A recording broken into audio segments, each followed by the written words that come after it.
Praise lord. దేవుని నామానికి వందనాలు. ఈ 1,000 దేవుని యొక్క సన్నిధిలో కలిసి వచ్చి దేవుని యొక్క సన్నిధిలో కాసేపు ఉపవాసముతో ప్రార్థనతో గడిపి తీరడానికి దేవుడు మన అందరి జీవితంలో కనిపించిన గొప్ప భాగ్య తరగతిని బట్టి దేవునికి స్తోత్రం. దేవుడు మనల్ని ఇంకా శక్తితో సామర్థ్యముతో దేవుని యొక్క వాక్యోపదేశముతో విశ్వాసముతో నడిపించి తీరడానికున్న సదుపాయాలు దేవుడు ఏర్పరిచి సహాయం చేసి నడిపించను గాక అని కోరుకుంటూ ఈ 1,000 దేవుని యొక్క సన్నిధిలో వాక్య ధ్యాన నిమిత్తం అపోస్తల క్రియ 2వ అధ్యాయం దాని 42వ వచనాన్ని చదువుకుందాం. అపోస్తల క్రియ 2వ అధ్యాయం 42వ వచనాన్ని.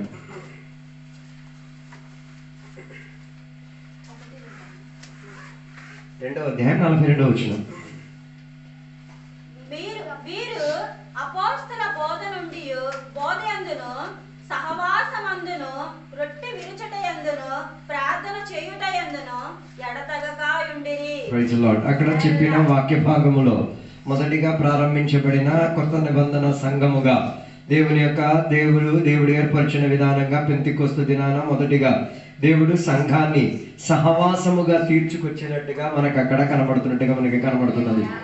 ఈ కాలంలో కూడా చాలా మంది దేవుని బిడ్డలకి సహవాసం గురించి కానీ సహవాసానికి ఉన్న ప్రాధాన్యత గురించి కానీ రక్షణ పొందారు, మారుమనసు పొందారు, బాప్తిసం పొందారు, కానీ సహవాసం గురించి ఇప్పుడు కూడా చాలా మంది దేవుని బిడ్డలకి పరిజ్ఞానం లేదు. దానివల్ల వారికి ఏం కలుగుతున్నాయో తెలుసా? చాలా రీతి కలిగిన శాపాలు కలుగుతున్నాయి.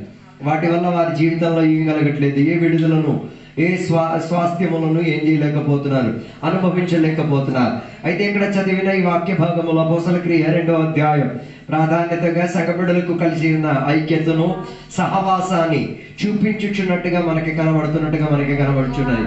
అయితే దాని 2వ అధ్యాయం 1వ వచనం చదివినప్పుడు వారు పెంతెకొస్తు దినము వచ్చిన సందర్భమున సంఘబిడ్డలందరూ కూడా కలిసి ఏం చేసుకున్నారు? ఒక చోట్ల ఒకే సమయములో ఒకే ముహూర్తములో అందరూ ఉన్నారు. దానినే మనం సహవాసం అని పిలిచేది. ఒకే చోట్ల ఒకే సమయమున ఒకే అనుబంధముతో ఉండే దానినే మనం ఏమని పిలిచేది? సహవాసం అని పిలిచేది. అలా ఒకే చోట్ల ఒకే సమయమున లేకపోతే ఏం కాదు, సహవాసం అంటూ ఉన్నది కాదు. అందుకే దాన్ని 42వ వచనాన్ని చదివితే అపోస్తల క్రియలో చూడగలిగితే వారు దేవుని యొక్క శుభవర్తమానములను విని సుమారు 3,000 మంది ఏం చేసుకున్నారు?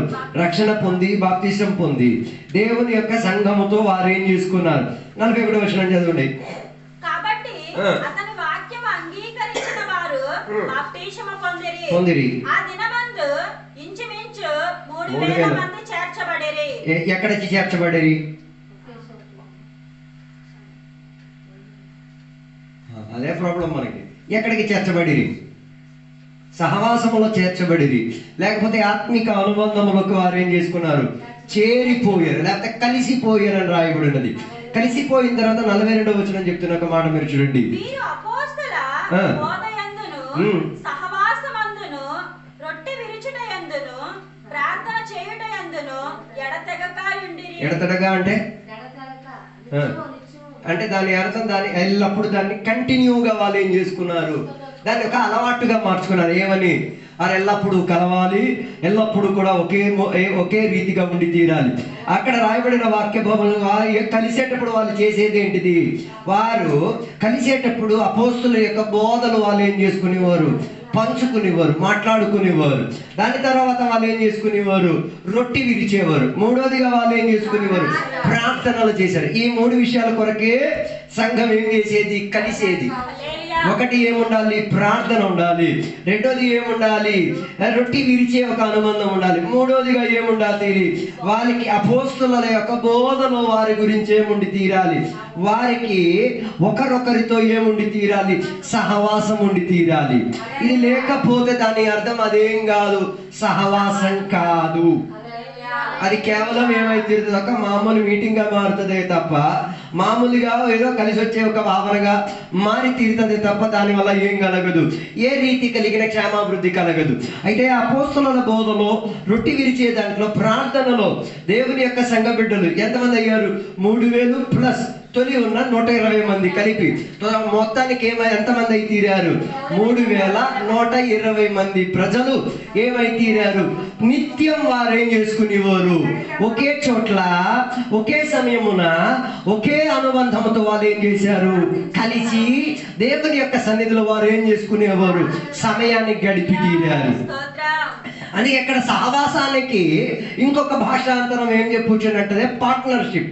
అంటే ఒకడు ఇంకొకటితో కలిసి ఏ రీతిగా వ్యాపారం చేస్తున్నాడు, ఒకడు ఇంకొకటితో కలిసి ఏ రీతిగా పని చేస్తున్నాడు, ఒకడు ఇంకొకటితో కలిసి ఏ రీతిగా మనసు విప్పుకుంటున్నారు, దానినే బైబిల్ సెలవిచ్చేది సహవాసం అన్నది. సహవాసం అన్న ప్రక్రియను దేవుడు ఇచ్చిన కారణం ఏంటో తెలుసా? ఒకరొకరిని ఏం చేయాలి? ఆత్మీయతలో పెంచాలి. రెండోదిగా ఒకరొకరికి ఏం చేయాలి? తోడుగా ఉండి తీరాలి. మూడోదిగా ఒకరొకరికి ఏం చేయాలి? ఆనందాన్ని ఇచ్చుకునే వారిగా మారి తీరాలి. అందుకే సహవాసం అక్కడ ఇవ్వడానికున్న కారణం, ఇప్పుడు తొలి 120 మంది ఉండేవారు, ఇప్పుడు ఒకేసారి సంఘం లోపలికి ఎందరు వచ్చేసారు? 3000 మంది వచ్చారు. వాళ్ళ మనసులు అడ్జస్ట్ అవ్వడానికి, వారి పద్ధతులు అడ్జస్ట్ అవ్వడానికి ఎంతో టైం కావాల్సి వస్తుంది. కానీ ఈ 120 మంది, ఈ 3000 మంది కొత్తలతో ఏం చేసుకోగలిగారు? కలవగలిగారు, వాక్యం వినగలిగారు, ప్రార్థన చేయగలిగారు, వారితో కలిసి ఏం చేసుకున్నారు? రొట్టి విరుచుకొని ఏం చేసుకోగలిగారు? నిత్యం కలిసే వారిని వారు ఒకరొకరు అర్థం చేసుకోవడానికి ప్రారంభించుకు తీరగలిగారు. 120 మందికి యేసయ్య గురించి అవగాహన ఉంది. యేసయ్యతో తిరిగారు, యేసయ్య నోట్లో నుంచే వాక్యాలు విన్నారు, యేసయ్య చేసిన అద్భుతాలన్నీ వారి స్వయంలో చూశారు. కానీ ఇప్పుడు వచ్చిన ఒక కొత్త గుంపు, ఏ గుంపు? ఆ 3000 మంది వారి యేసయ్య గురించి వినలేదు, వారి యేసయ్య గురించి తేడలేదు, వారి యేసయ్య చేసిన అద్భుతాల గురించి ఏ దృష్ట సాక్షులుగా మారలేదు. అలాంటి ఒక గుంపు యేసయ్యతో ఉన్న గుంపు. ఇది రెండూ కూడా ఏమై ఉంది? రెండు రీతిగా ఉన్న గుంపు. కానీ వారందరూ ఒకే చోట్ల కలిసేసరికి ఏమై తీరింది? వారి ఆత్మీక సిద్ధాంతములు, వారి ఆనందము, ఒకరొకరికి సహాయపడే విధానం ఏమై తీరింది? ఒకటిగా మారి తీరింది. అందుకే సంఘము కలిసేది భిన్నత కొరకు కాదు, సంఘం కలిసేది దేని కొరకు? ఆత్మీక ఐక్యత కొరకు. సంఘం కలిసేది దేని కొరకు? దేవునికి ఘనపరచు తీరడానికి. అందుకే అక్కడ చెప్పిన ఒక మాటలో మనం చూడగలిగిన ఒక మాట, వారు నిత్యము ఏం చేసుకునేవారు? ఎడతెడగా ఎల్లప్పుడూ వాళ్ళు ఏం చేసుకునేవారు? అలాగైతే నువ్వు సంఘముతో ఎల్లప్పుడూ కలవలేకపోతే దాని అర్థం నీకు సంఘముతో ఏం లేదు, ఏ రీతి కలిగిన అనుబంధం లేదు. సంఘానికి కేవలం నువ్వు ఒక గెస్ట్వే. నిత్యం అంటే ఎప్పుడెప్పుడు సంఘం ఎక్కడెక్కడ కూడుతున్నదో అక్కడక్కడ ఎవరు ఉండాలి? సంఘ బిడ్డలు హాజరై ఉండాలి. మరి నీకు పని ఉందో, మీ ఇంట్లో ఎవడు సచ్చాడో, మీ ఇంట్లో ఏం పడిపోయిందో, అయ్యేం విషయం కాదు. అవన్నీ విషయాలు ఏం చెయ్యవు, సహవాసానికి వర్తించదు. అందుకే దేవుని బిడ్డలకి ఇప్పుడు కూడా సహవాసానికి ఉన్న ప్రాధాన్యత అర్థం కావట్లేదు. అయితే అక్కడ చదివిన వారు నిత్యము కలిసేటప్పుడు వారికి పని లేదా, వ్యవసాయం లేదా, వ్యాపారం లేదా, కుటుంబం లేదా, లేకపోతే వాళ్ళ ఇంట్లో శుభకార్యాలు జరగట్లేదా, ఇవన్నీ జరుగుతున్నా కూడా వాటన్నిటికన్నా ఎక్కువ ప్రాధాన్యత దేనికి ఇచ్చేవారు? సహవాసానికి. అది ఇప్పుడు సంఘం తిరగబడిపోయింది. సహవాసానికి పక్కకు పెట్టేసి సహవాసానికి ఉన్న దానిని ప్రాధాన్యత ఇవ్వకుండా సహవాసం ఇప్పించలేని దానికి ఏం చేస్తున్నారు? ప్రాధాన్యత ఇచ్చి వెళ్ళండి, ఏం ప్రాబ్లం ఎట్లేదు. నీ ఆత్మీక ముగింపు మేమే చూసేది. నీ ఆత్మీక ప్రారంభం ఎలా చూసామో అదే రీతిగా నీ ఆత్మీయతలో ఉన్న ముగింపును కూడా మేమే ఏం చేసేది? చూచుకు తీరేది, ఊరందరికీ చెప్పుకు తిరుగుతాం. అందుకే ఇక్కడ దండాసన ఒకడు వచ్చాడు, సంఘానికి వచ్చారు, విడుదల పొందారు. ఇప్పుడు కూడా మేము చెప్పుకున్నాం, ఏమయ్యాడు? చచ్చిపోయాడు. హలో, ఇంకా ఓల్డ్ మంది ఉన్నారు మన సంఘంలోనే. వాళ్ళు వచ్చారు, ఏమైంది? ముగింపు వచ్చిన చర్యలో వారికి దొరికిన సహవాసం వారేం చేసుకోలేకపోయారు? వ్యాపారం చేసుకోలేకపోయారు. కానీ కొంతమంది దేవుని యొక్క భక్తులు ఉన్నారు, ప్రారంభించింది ఏ విశ్వాసమో ముగించే చర్యలో కూడా అదే విశ్వాసంతో ఏం చేసుకున్నారు? దానిని ముట్టించుకు తీరారు. అందుకే మన సంఘంలో సుమారు ఆత్మీక చర్యలో మరణించిన వారి పట్టికలో సుమారు 18 మంది ఆత్మీక భక్తులు ఉన్నారు. కొందరు చచ్చిపోయారు. దేనికి చచ్చిపోయారు కూడా ఎవరు ఏం చేయట్లేదు, జ్ఞాపకం చేయలేదు. కారణం ఏంటిది? వారి చివరి గడియ ఏమయ్యింది? ఏ రీతి కలిగిన సహవాసమానికి అనుకూలత లేనట్టుగా ఉండి తీరినది. అందుకే నేను చెప్పి రావడానుకున్న ఉద్దేశం, సహవాసం ఏమై ఉండి నిత్యం సంఘముతో, దేవునితో, ఆత్మీయతతో ఉండి తీరాలి. రెండోదిగా బైబిల్ గ్రంథంలో మనకి సహవాసానికి ఒక ప్రాధాన్యత మనకి కనబడేది నిర్గమాకాండము దాని 17వ అధ్యాయములో దాని 12వ వచనం చదివినప్పుడు, సహవాసం కలిసేది దేని కొరకు తెలుసా? యుద్ధం చేసుకు తీరడానికి. 17వ అధ్యాయం 12వ వచనము. మోషే చేతులు బరువెక్కగా వారు ఒక రాయి తీసుకొని వచ్చి అతడు దాని మీద కూర్చుండుటకై దాన్ని వేసిరి. అహరోను హూరులు ఒకడు ఈ ప్రక్కను ఒకడు ఆ ప్రక్కను తన చేతులను ఆదుకొనగా అతని చేతులు సూర్యుడు అస్తమించే వరకు నిలకడగా ఉండెను. రెండోదిగా సహవాసం కలిసేది దేనికి? దేనికి? యుద్ధం చేయడానికి. ఎవరి వ్యతిరేకంగా? ఒకరొకరు విశ్వాసాల వ్యతిరేకంగా కాదు, అన్యుల వ్యతిరేకంగా కాదు. ఎవరి వ్యతిరేకంగా? దుష్ట శక్తుల లేకపోతే దురాత్మల వ్యతిరేకంగా, దెయ్యపు శక్తుల వ్యతిరేకంగా ఏమై తీరాలి? సంఘం సహవాసం ఏం చేయాలి? యుద్ధం చేసుకు తీరాలి. అందుకే నిత్యం కలవాలి అని చెప్పేది. నిత్యం సహవాసంలోకి రావాలి అంటే ఒకడు ఇక్కడికి వచ్చి ఇంకొకటి రాకుండా ఉంటే ఆడే మన యుద్ధానికి ఏమై తీరేది? ఓటమిగా మారి తీరేది.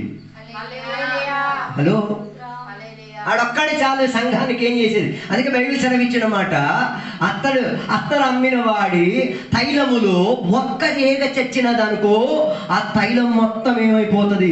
రోత అయిపోతుంది, కంపు అయిపోతుంది. మరి దాన్ని అమ్మడానికి కూడా ఏం కాదు, అది ఇసిరేసినా కూడా ఆ ప్రాంతం ఏమై తీరుతుంది? కంపుభరితంగా మారి తీరుతుంది. అందుకే ఈ కాలంలో నిత్యం సహవాసానికి వచ్చిన వారిని సంఘ బిడ్డలుగా ఏం చేయొచ్చు? ఎంచుకోవచ్చు. వారు మాత్రమే ఏం చేయగలిగేది? యుద్ధములో పోరాడగలిగి తీరేది. అయితే ఈ నిర్గమాకాండం 17వ అధ్యాయం 8వ వచనం నుంచి చదవగలిగి తీరితే, అమాలేక్యులు అని చెప్పిన ఒక సైన్యం ఏం చేసి తీరింది? ఎవరితో? ఇశ్రాయేల్ ప్రజలతో ఏం చేయడానికి ప్రారంభించి తీరింది? యుద్ధం చేయడానికి ప్రారంభించి తీరే ఒక కాల తరగతిలో మోషే అని చెప్పిన అభిషక్తుడు ఎవరిని పంపించారు? యెహోషువ అని చెప్పిన ఒక భక్తుడిని అమాలేక్యులతో యుద్ధం చేయడానికి ఏం చేశారు? పంపించారు. అదే నాకు భలే నచ్చిన ఒక మాట. సహవాసములో ఉన్న ప్రాధాన్యత కలిగిన నాయకుల్లో ఉన్న కొందరు ఏం చేసుకోగలిగారు? నమ్మకస్తుడైన యెహోషువని ఎంచుకొని పంపించుకోగలిగి తీరారు. యుద్ధం చేయడానికి అందరూ ఉన్నారు కానీ యుద్ధం చేయడానికి పంపబడడానికి ఉన్న మనస్థితి కలిగిన ప్రజా సంఖ్య అతి తక్కువే.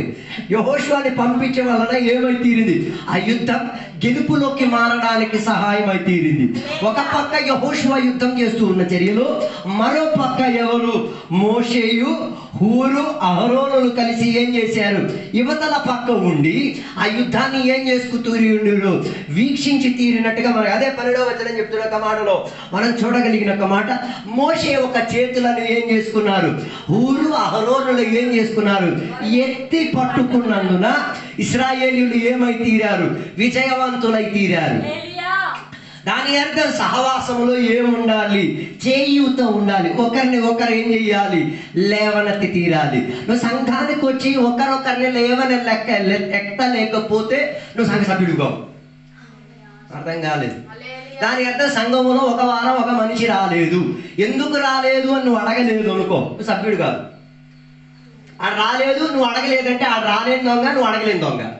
ఆడు దొంగ, ఈడు దొంగే. ఆడు రాలేదు, నువ్వు అడగలేదు. అడగాల్సిన నీవనుకో ఏమడుగుదు? నువ్వు సహవాసం అయితే, ఒక శరీరం అయితే నీకేం కలుగుతుంది? మనోవేదన కలుగుతుంది. ఏమి? నిత్యం రావాల్సింది కదా, ఎందుకు రాలేదు? అలా చేయకూడదు, రావాలి. ఏదైనా పని ఉన్నా మనం ఏం చేసుకోవాలి? వచ్చే తీరాలని. అడగలేకపోతే దాని అర్థం ఏంటిది? ఆడు కోరుడి దాకా ఏం చేసుకున్నాడు? దేవుని దగ్గర నుంచి దూరం అయ్యాడు. నువ్వు అడక్క, నువ్వు దేవుని దగ్గర నుంచి దూరం అయ్యావు. ఇంతే కదా తేడా. మనం అనుకుని అడగకపోతే నాకే అది పాస్టర్ గారి పని. ఓకే, పాస్టర్ గారి పనే, నువ్వు దేవుడికి దూరం అయిపో. కారణం ఏంటిది? నువ్వు అడగలేదు కాబట్టి. అందుకే అక్కడ చెప్పిన ఒక మాటల్లో చూడగలిగితే అహరోను హూరు కలిసి ఏం చేశారు? ఈయన చేతులను ఏం చేసుకున్నారు? ఎత్తి పట్టుకున్నారు. ఎందుకు ఎత్తి పట్టుకున్నారు? మోషే యొక్క చెయ్యి ఏమై తీరింది? బరువెత్తడానికి ప్రారంభించుకు తీరింది. దాని అర్థం సంఘంలో ఒకటి చెయ్య బరువెత్తి తీరితే ఇంకొకరు దానిని ఏం చెయ్యాలి? బరువెత్తిందని అర్థమయ్యేటట్టుగా ఉండాలి. ఇదే లేకపోవడం వల్ల మనం అడగట్లేదు. బరువు ఎత్తిందని అవతలోడు చెప్పే అంత దుర్గతిలోకి వచ్చేసింది. ఇది చెప్పే అంత దుర్గతి ఆయనక ఊరు అహరోనులకు అర్థమయ్యింది. ఏమిని మోషే ఒక చెయ్యి ఏమయ్యింది, బరువై పడిపోయింది. దానికి ఏం కావాలి, మనం చెయ్యూతనిచ్చి తీరాలి, చేతులను అందించుకు తీరాలన్నది అర్థమైతే సహవాసములో ఉన్నవారికి, సహవాసములో ఉన్నవారి యొక్క వేదన అర్థమై తీరేది. లేనోడికి ఏ నొప్పి ఉండదు, ఏ తలకాయ ఉండదు. మరి నీ పరిస్థితి ఎలాగో నువ్వే వివేచించేసుకో. హల్లెలూయా. సహవాసములో ఉన్నవాడే ఇంకొక సహవాసములో ఉన్నవాడికి ఏం చేసేది, చెయ్యూతనిచ్చేది. సహవాసములో ఉన్న ఒకడే ఇంకొకటితో ఏం చేసేది, చైతన్యాలను కలిపి తీరేది. సహవాసములో ఉన్నోడే ఇంకొకటితో కలిసి యుద్ధం చేసి తీరేది. అందుకే ఆ చదివిన అధ్యాయములో ఇశ్రాయేల్ ప్రజలు ఏమై తీరారు, యెహోషువ మూలంగా జయాన్ని సంపాదించుకు తీరారు. కారణం ఏంటో తెలుసా, వారు నిత్యం కలిసేవారు, వారు నిత్యం దేవునితో సమయం గడిపేవారు, వారు నిత్యం ఒక అనుబంధంతో ఉండేవారు. కాబట్టి యెహోషువకున్న చర్యలో యెహోషువ తన పని చేశాడు.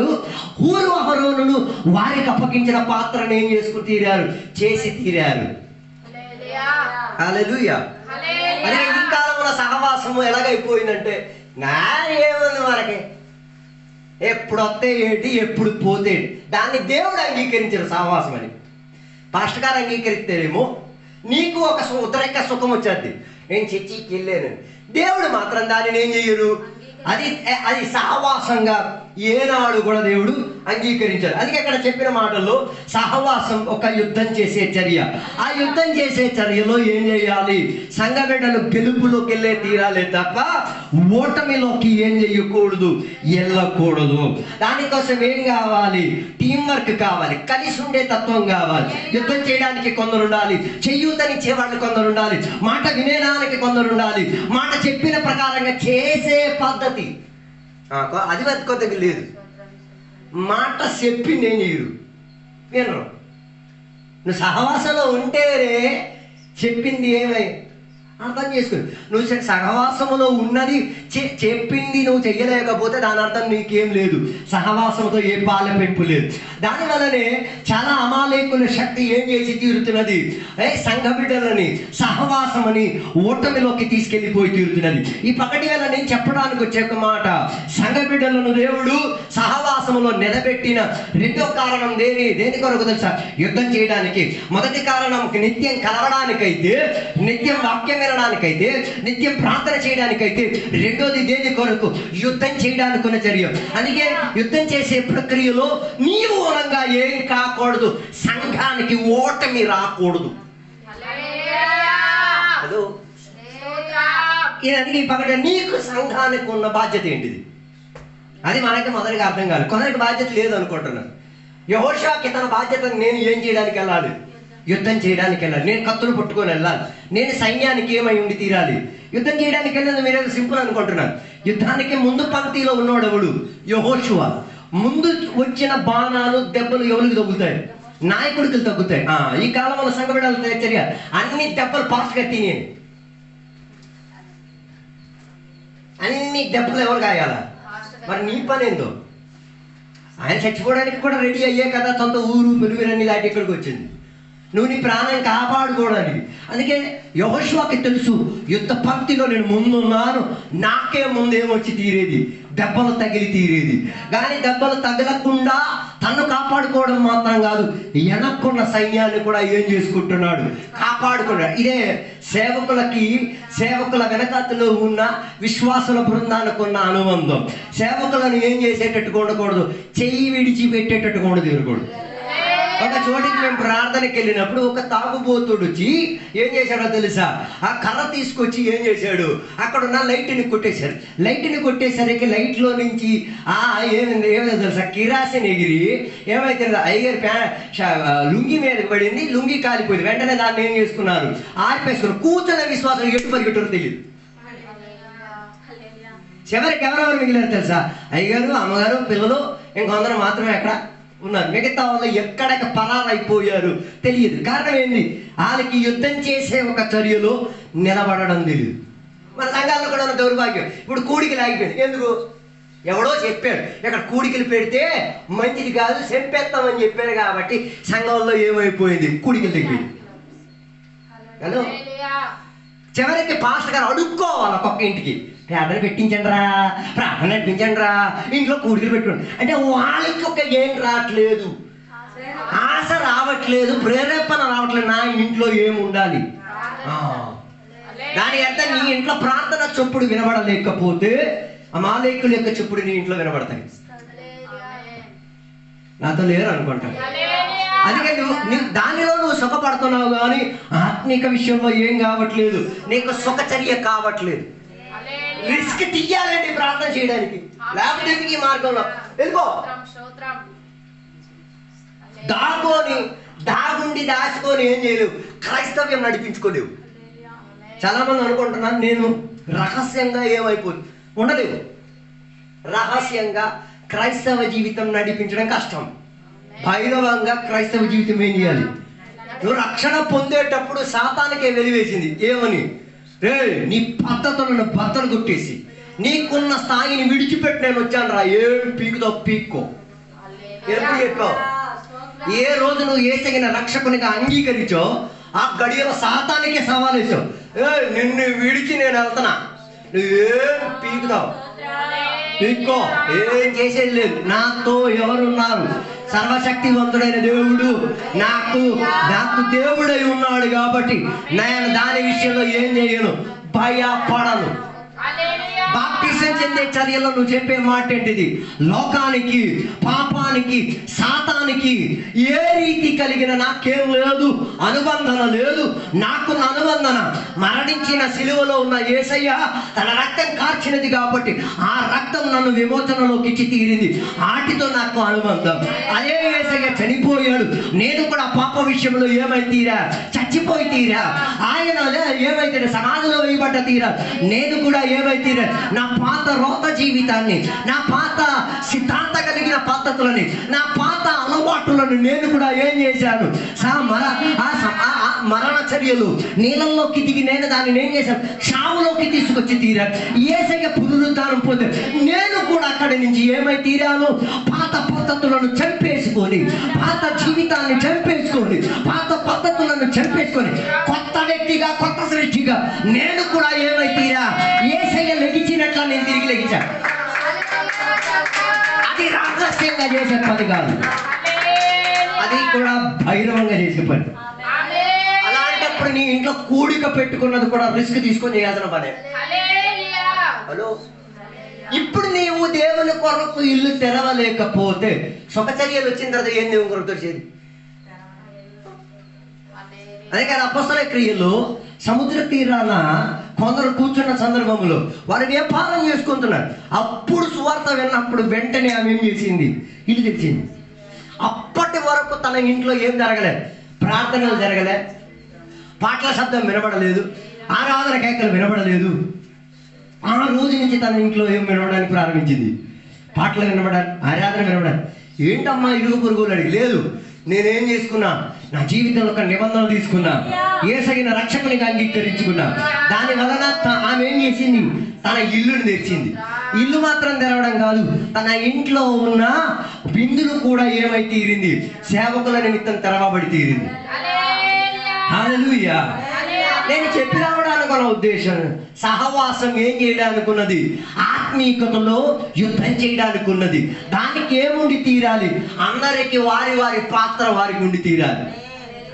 యెహోషువ తన పాత్ర యుద్ధం చేయడానికి, ఆయన యుద్ధాన్ని చేయడానికి పంపించారు, ఆడు యుద్ధం చేసేసుకొని జయించుకొని వచ్చారు. ఊరు ఆరోగ్యం తన పాత్ర ఏంటిది, అయ్యగారి చేతులు ఎత్తి పట్టుకోవడానికి, అయ్యగారికి బలపరిచి తీరడానికి వారి వారి పాత్ర, ఇరువురు వారి పాత్రను చేసేటప్పుడు విజయం ఎవరికి వచ్చి తీరింది, ఇశ్రాయేలీయుల యొక్క సమాజం మొత్తానికి వచ్చి తీరింది, విజయం వచ్చి తీరింది. అందుకే నేను చెప్పి రావడానికి ఒకరొకరికి ఏం చేయాలి, సమయంలో ఉపయోగపడాలి. In time be useful. అర్థం కాలేదనుకుంటా. సమయానికి నీవేమై తీరాలి, ఉపయోగపడాలి. ఉపయోగపడలేకపోతే దాని అర్థం ఊడిపోతాం. అమాలేకులతో యుద్ధం చేసిన టైం చాలా ప్రాధాన్యత చెందింది. ఆ టైంలో నీ సాన్నిధ్యత లేకపోతే, ఆ టైంలో యెహోషువ అంటాడు, మా ఆవిడికి కడుపు నొప్పి అండి, డాక్టర్ దగ్గరికి తీసుకెళ్తాడు, ఏమవుతుంది? పోయిన రోజు జరిగిన ఒక రాయగడలో జరిగిన విషయమే. ఆ ఒక సంఘ బిడ్డ విశ్వాసి తల్లి, ఆయన దేవుని నమ్మినాను కాదు, ఆయన అయిపోయారని చెప్పి చర్చిని క్లోజ్ చేశారు. ఆదివారం కూడికి ఏం చేశారు? ఆ విషయంలో మాకు ధైర్యం ఉంది. మరి మీ విషయం ఎలా నాకు తెలియదు. మా అమ్మ చనిపోయినప్పుడు అమ్మ ఎక్కడ ఉంది? హాస్పిటల్లో పోస్ట్ మార్టం వర్డ్ లోపల ఉంది. అప్పుడు కూడా ఎక్కడికి వచ్చి సిగ్గు లేకుండా వచ్చి అలా చేయగలరు. అది మాత్రం ఆత్మీయ అనుభవం. మరి మీ పరిస్థితి నాకు తెలియదు. నా పరిస్థితి నేను రుజువు చేశాను.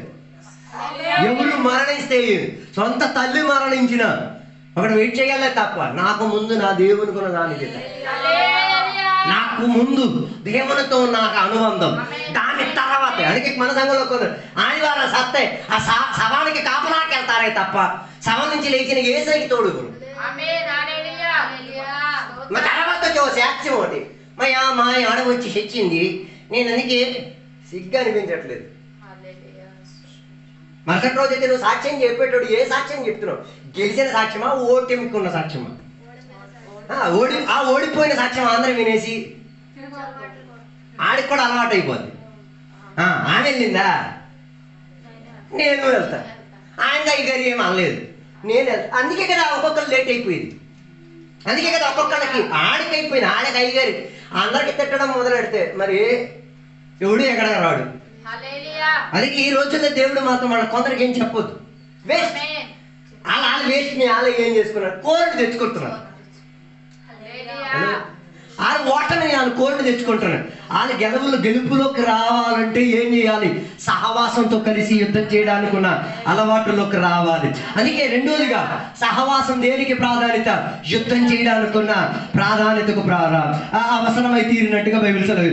మూడోదిగా బైబిల్ చదవగలిగిన రూతు గ్రంథంలోకి వస్తే 1వ అధ్యాయం 16-17 వచనంలో చూడగలిగితే ఇరువురు ఆడవాళ్ళు, ఒకరిది అన్యురాలు, ఇంకొకరిది యూదురాలు. ఈ మధ్యలో ఉన్న అనుబంధం మీరు చూడండి. అందుకు రూతు నా వెంబడి రావద్దని నన్ను విడిచి పొమ్మనియు నన్ను బతిమాలుకొనవద్దు, నీవు వెళ్ళు చోటకే నేను వచ్చేదను. Oh my God. నీవు నివసించే చోటనే నేను నివసించేదను, నీ జనమే నా జనము. నాకు అదే గొప్ప ఆశ్చర్యం అనిపించింది. ఒక అన్యురాలైన స్త్రీ, ఒక యూదురాలైన స్త్రీ ఇంటికి ఏమై తీరింది? కోడలుగా వచ్చింది. కోడలుగా రావడం కాదు, కూతురుగా మారింది. కూతురుగా మారడం కాదు, ఆ కుటుంబానికి విమోచన ఇచ్చి తీరింది. అర్థం కాలేదు. అలాంటి పిల్లని కనండి. అర్థం కాలేదనుకో. కొందరు పిల్లలు కన్నా దేనికి కన్నారో కూడా అర్థం కాదు. హలో, నీ పిల్లలకి వివాహం చెయ్యాలి, చెయ్యొద్దు నేను అనట్లేదు. కానీ ఆ వెళ్ళిన ఇంటికి ఏమై తీరాలి? వెళ్ళిన దానికి ఏమై తీరాలి? విడుదల కల్పించడం. కొన్ని కుటుంబాలకు అడిగెడితే చాలు మొత్తం బద్దలైపోయేది. హల్లెలూయా. అందుకే రూతు గురించి బైబిల్ చెప్తున్న మాట, ఆమె మోయాబు దేశానికి చెందిన ఆమె, మోయాబు ఆరాధన వ్యవస్థలో జీవించిన ఆమె, మోయాబు పద్ధతులకు ఏం చేసేది? అలవాట్లను తీసుకున్న ఆమె యూదులైనవా ఈ కుటుంబంలో ఏం చేసుకుంది? భాగ్యమో కృపో తెలుసు ఆమెకి తెలియదు, కానీ ఆమె జీవితంలో ఒక అవకాశం దొరికింది. ఆ అవకాశాన్ని ఏం చేసింది? సహవాసంగా మార్చింది. అనుకుంటా. రెండోది యుద్ధం అయితే, మూడోది అవకాశాన్ని ఏం చేయాలి? సద్వినియోగపరచాలి. అవకాశం ఎప్పుడు మనకే దొరకదు. హలో, అవకాశం ఎప్పుడు మన ఇంటికి ఏం చేయదు, తలపకూడదు. అవకాశం దొరికిన సందర్భంలో ఏం చేయాలి? దానిని ఏం చేయాలి? పట్టుకు తీరాలి. రూతుకు ఓర్పకు ఇరువరకు అమ్మ తల్లి చెప్పింది ఏమని? మీకు ఎంచుకున్న మార్గంలో ఏం చేయొచ్చు. మేము కూడా అదే చెప్తున్నాం. నీకు నచ్చిన ప్రణాళికలో నువ్వేం చేయదు, వెళ్ళిపో. ఎక్కడ ఉండాలనో నేను కట్టి పెట్టిన ఏ సిద్ధాంతం ఏం లేదు. ఎక్కడ ఉన్న వ్యవస్థ ప్రకారంగా నువ్వేం చేయాలి? కట్టు కలిగి ఉండాలి. ఎక్కడి నుంచి పోతే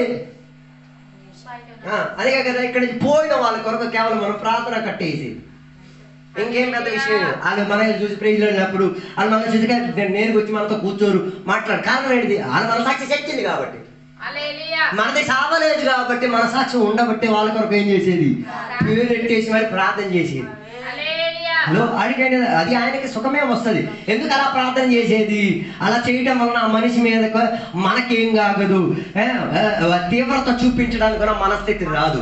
లేకపోతే వారు మనకి చేసిన కీడము వారికి మన పట్ల చేసిన ఆ నాశనానికి మనం ఎదిరించే స్వభావం రాదు, కానీ ప్రేమించే స్వభావం వచ్చి తీరేట్టుగా. ఓర్ప తనకు అనుకున్న ప్రకారంగా ఏం చేసింది? తన దేవతల దగ్గరికి వెళ్ళినప్పుడు రూత్ ఏం చెప్తున్నదో తెలుసా? నువ్వు ఎక్కడికి వెళ్తావు, నేను అక్కడికి వెళ్తా. నువ్వు ఏ దేవునికి తర్వాత చెప్పిన మాట, నీ ప్రజలు నా నేను చెప్పేది పెళ్లి చేసుకోమన్నదో నేను పిల్లలకి ఇది నేర్పించాలి. మగాడైనా ఆడతైనా.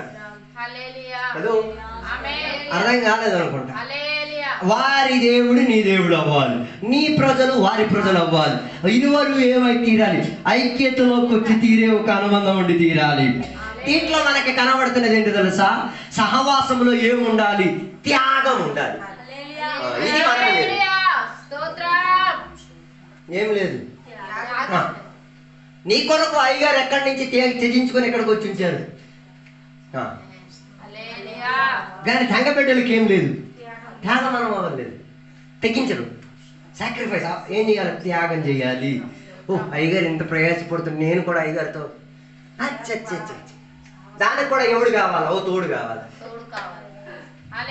హలో, ఆయన వచ్చిన సందర్భంలో ఒక్క విశ్వాసి లేదు, ఒక్క సహోదరుడు లేదు, ఒక్కరు లేదు ఏం చేయడానికి. రైల్వే స్టేషన్ నుంచి ఇంటికి తేయడానికి ఒక్కరు లేదు. హలో, అందరు డైలాగులు బోర్డు చెప్పాక నీ దేవుడు నా దేవుడు, నీ పెద్దలు నా పెద్ద. నువ్వేం చేస్తున్నావు? సాక్రిఫైస్, త్యాగమే. రూత్ కడగండి, చేసిన త్యాగం చెప్తుంది. అమ్మను విడిచింది, నాన్నని విడిచింది, దేశాన్ని విడిచింది, కులాన్ని విడిచింది, ఆమెకున్న అనుకూలతను మొత్తం విడిచిపెట్టేసి శూన్యతను అంగీకరించింది. ఆ కుటుంబంలో ఇంకేం లేదు, తిండికి కూడా గతి లేదు. చివరికి వారికి ఏం గుర్తుకొచ్చింది? బెత్లెహేము గుర్తొచ్చింది. రొట్టి కదా, అదే కదా, ఆకలి ఉన్నప్పుడే కదా రొట్టి గుర్తుకొచ్చేది. అలాంటి ఒక సన్నివేశంలో మేమేం చేసింది తెలుసా? అమ్మని ఇంటికాడ కూర్చోబెట్టేసి అమ్మ చెప్పిన మాట ప్రకారంగా కూతురు ఎక్కడికి బయలుదేరింది? పొలంలోకి వెళ్ళడానికి. తన ప్రజలు కాదు, తనకు వారు ఏం చేయరు, సౌకర్యం ఇస్తారో తిడతారో తెలియదు. అయినా ఈమె ఏం చేసింది? త్యాగ మనోభావంతో ఏం చేసింది? ఓకే, ఇశ్రాయేల్ ప్రజలకి వ్యవస్థ ఉంది. అన్యులు, పరదేశులు, వేదలు, దరిద్రులకు ఏముంది? సదుపాయం, సహాయం ఇచ్చుకోరు. కానీ అందరి మనస్థితి ఒకటి కాదు కదా, అందరూ పోయేసి కాదు కదా. లేకపోతే వేరే వాళ్ళు పోయిన పొలానికి వెళ్ళాలి కదా. అందరు పెట్టే దేవుని పెట్టలేడు. అందుకే కదా వాళ్ళ పద్ధతులు అర్థమైపోతుంది మనకి. కానీ పోయేసి అట్టంటోడు కాదు. వాడు ఏం చేసుకుంటాడు? వాడు ఆ కుటుంబం గురించి అవగాహన కలిగిన వాడు. అధ్యాయం మీరు చదివితే చూడగలిగేది ఆ కుటుంబ చరిత్ర గురించి వాళ్ళకి ఏముంది, బాగా స్పందన కలిగాడు. అందుకే ఆయన ఆ కుటుంబానికి మేలు కలిగేటట్టుగా ఆయన ఏం చేసుకున్నాడు? తన పరిచర్యను వహించుకు తీరాడు. అందుకే నేను చెప్పే ఒక మాట, సహవాసంలో ఏముండాలి? త్యాగం ఉండాలి, సాక్రిఫైస్ ఉండాలి. త్యాగం అంటే ఏదైనా పొందుకోవాలంటే చాలా వదులుకోవాలి. హలో, ఒక కుర్చీ ఉంది, ఇద్దరు మనుషులు ఉన్నారు, అక్కడే సిచ్యువేషన్ వచ్చేది. హలో, ఒక కుర్చీ ఉంది, 20 మనుషులు ఉన్నారు. ఒక మంచం ఉంది, 20 వ్యక్తులు ఉన్నారు. అక్కడే త్యాగం కనిపించేది.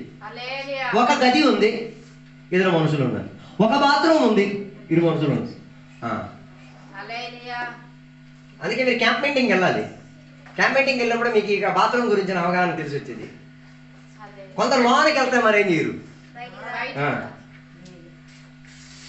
100 మంది ఉంటారు ఆ మీటింగ్లో, అందరికీ 2 నిమిషాలే బాత్రూమ్కి వెళ్ళి స్నానం చేసి.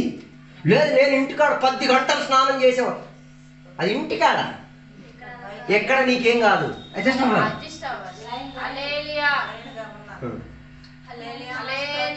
విశ్వాసి చెప్పు, అయ్యగారికి ఏంటి కారులో వెళ్ళిపోతున్నారు, తీసుకెళ్తే అయ్యగారు కారు, నువ్వు కూడా రావాలి. మరి డైలాగులు మాట్లాడేస్తారు అందరూ. తీసుకో, కారు తీసుకో, అయ్యగారు వెళ్ళినట్టు నువ్వు రావాలి. ఎలా లేకపోతే ఏం చేయకూడదు, మాట్లాడకూడదు. నిన్న రాత్రి ఇక్కడ మీటింగ్ అయిపోయిన తర్వాత ఎక్కడి నుంచి బయలుదేరి ఎక్కడికి వెళ్ళాం, కాకులవలస వెళ్ళాం. 6 ప్రార్థన చేసి 6:30కి మళ్ళీ ఎక్కడి నుంచి బయలుదేరి ఎక్కడికి వెళ్ళాం, ఎర్రసముద్రం వలస వెళ్ళాం. ఎర్రసముద్రం వలస వెళ్ళి 6:30 అయిపోయింది. 6:30కి అక్కడికి అప్పటికి విశ్వాసాలు కాస్త లేట్ అయిపోయారు. వాళ్ళు బ్యాంకుకి ఆ విషయాలకన్నీ వెళ్ళేసరికి 7కి ప్రార్థన ప్రారంభించి 9:30కి అక్కడ ప్రార్థన కొట్టేసి 10 గంటల లోపల అక్కడ భోజనాలన్నీ చేసేసి రాత్రి ఇంటికి వచ్చినప్పుడు 12:30. ఆ వచ్చిన సేవకులు వాళ్ళకి కూడా మేమేం చేయలే, విశ్రాంతి ఇవ్వలే. వాళ్ళకి అసలు అక్కడికి రావాల్సిన అయ్యగారు మేము రాము, మేము ఇంటికాడ మేము పడుకుంటామని చెప్పడానికి వాళ్ళకి అవకాశం లేదా? కానీ వాళ్ళేం చేస్తారు, లేదు వాళ్ళంతా త్యాగం అనుభవిస్తుంటే నాకేటంత క్రసాశ్రమ. హలో, వాళ్ళంతా తెగింపుకు మనసు చూపించగలిగితే నేను కూడా ఈ సావాసం నేను కూడా తెగించే వస్తా. హలో, అప్పటికి కాకులవలస వెళ్ళినప్పుడు వాళ్ళు ఏం చేశారు, సాయంత్రం మధ్యాహ్నం 4ంటికి వస్తారని చెప్పి వాళ్ళు భోజనాలన్నీ రెడీ చేసి ఉంచారు. అక్కడ మేమేం చేయాల్సి వచ్చింది, కాస్త వాళ్ళు భోజనాలన్నీ రెడీ చేసేసి అయ్యగారు తినలేము కదా అని వాళ్ళకో బాధ. వాళ్ళు ఏం చేశారు తెలుసా, ఇంటికాడ ఉన్న డబ్బాలు బాక్సులు అన్నీ తీసి వాళ్ళు వండిన కూరలన్నీ అందులో పెట్టేసి సంచిలో పెట్టేసి అయ్యగారు చెప్తే తీసుకెళ్ళాలని చెప్పి నా దగ్గరికి, అయ్యగారు తీసుకెళ్ళండి, ఎలాగైనా తీసుకెళ్ళండి. లేదండి ఎందుకండి తిన్నాం, లేదు లేదు అయ్యగారు మొత్తం ఏం చేయలేదు, తినలేదు, ఏం చేయండి. నేనన్నా ఇంత మేము తీసుకెళ్ళి మేము ఏం చేయలేము. రాత్రి మళ్ళీ అక్కడ కూడా భోజనాలు ఉంటాయి, పర్లేదు అది నాకు తెలుసు, ఇది మీరు ఇంటికి వెళ్ళిన కొద్దిగా ఏం చేయండి.